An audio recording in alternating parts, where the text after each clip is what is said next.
High agency is, in my opinion, the most under-discussed and most important idea in, let's say, the 21st century. It's one of those ideas that once you see it, you can't quite unsee it. It's everywhere. But the problem with it is it's quite hard to define. And there's that Justice Potter Stewart line of around when he was trying to define pornography. When he was asked in a government inquiry, can you define pornography? And he came back with the ultimate reply of, well, I can't define it, but I know it when I see it. So in lieu of the episode today, I know you rent out all these beautiful studios. I wanted to be the first guest ever to bring some props. You brought to props. Kind of get people to experience high agency, and then we can define it with words. All right, cool. First off is high agency in a meme. Okay. So as you can see here, you have person A and person B. And essentially for the people that are listening, you have two people trapped on a desert island, identical people, but with two different fundamental frames of reality. One is using the wood to get help. The other is using the wood to kind of escape the island. Mm-hmm. And you kind of see this idea that two people with exact same fundamental realities, but a completely different, like low agency here, high agency here. So you see high agency in a meme there.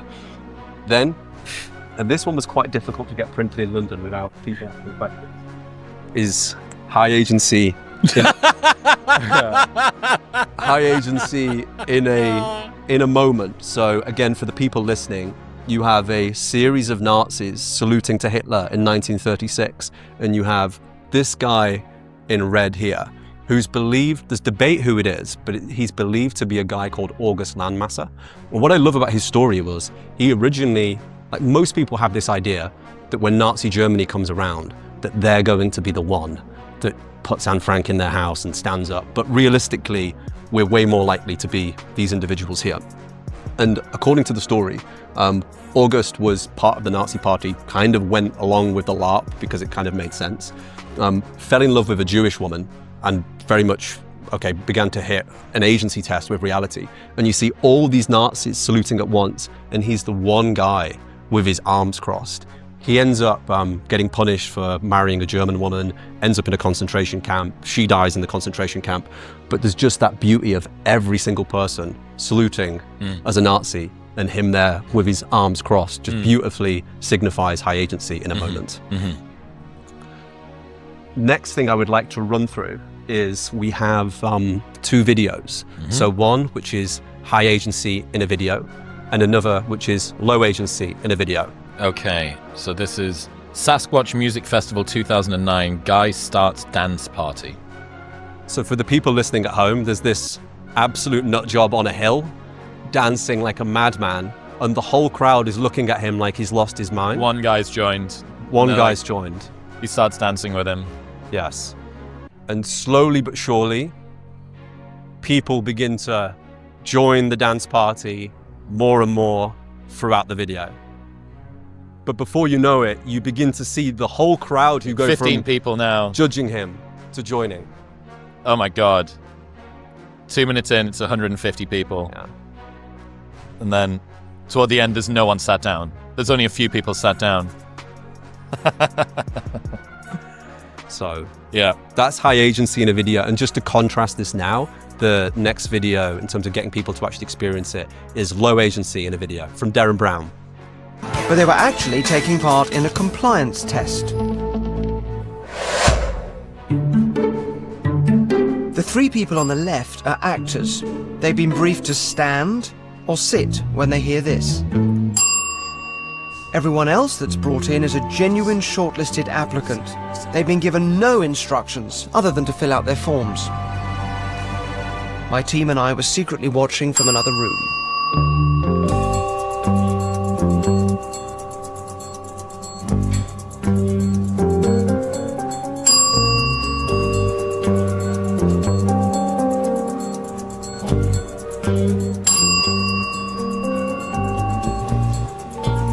The more socially compliant a person is, the more they're likely to look to others for signs of how to behave.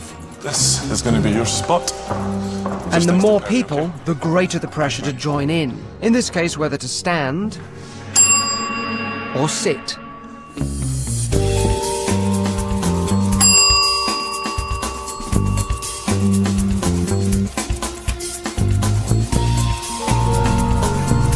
how the third guy's now just taking Those his people friends. that didn't follow the crowd?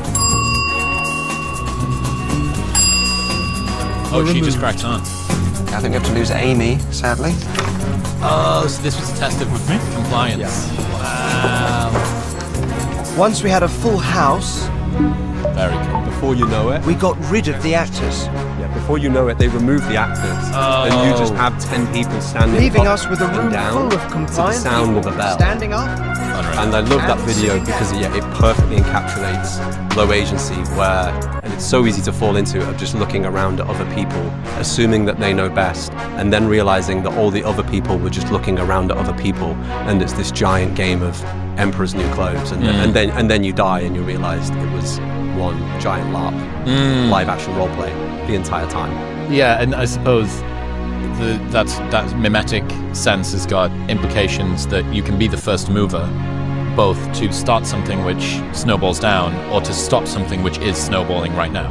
100%. So, finally, in terms of the high agency, This is like show and tell. Here's something I specific brought ones, from home. one that we've discussed a lot of times. So, Here we go. this is the high agency question. So, for people listening at home, the way to identify the highest agency person in your life is if you woke up here and you have sweat with dirt and dirt with sweat all over your body. You've For the not people listening, this is a photo of a prison cell. Yes, you've not drank in days and you've woken up in a third world prison cell and you have a phone passed under your door and you can call one person to try and get you out of there. Who is it? And everybody weirdly has this kind of idea in their head of who they would call in this scenario. And when you actually begin to grill people about who they would call, it's not the amount that they bench press, it's not the car that they drive, it's not the novels that they've read, it's not the family background they're from. It's maybe sometimes. If they're the royal family, then maybe. It's something else, and that something is high agency. And yeah, I'm looking forward to the chat today because we can go into more of the specifics of it. But the problem, once you actually begin to experience it, you get more of an understanding. But then the real problem that I kind of struggled with is how do you actually, it's a je ne sais quoi. Like, it's difficult to describe in words. Like, what is it? So I kind of created this like model here, which I call the high agency spectrum. Spectrum being the operative word. Yes. So, essentially, imagine you have two doors. Behind them are all the people you would call when stuck in a third world jail. And at the other end of the spectrum is peak low agency, is the last people that you would call when stuck in a third world jail. If you were stuck in like a paper bag, you wouldn't call them, right? And what is the fundamental difference between these two groups? Because if you looked at them on paper, you go, there's no gender, race, age, politics, wealth, career title, LinkedIn profile. Like, what specifically is it?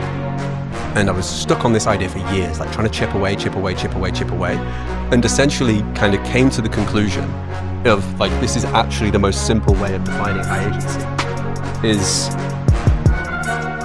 are they happening to life, or is life happening to them? So what you'll ultimately, anybody who you would call to break you out of a third world jail, you would define as happening to life. The people that you would be least likely to break you out of a third world jail are the ones that life is happening to them.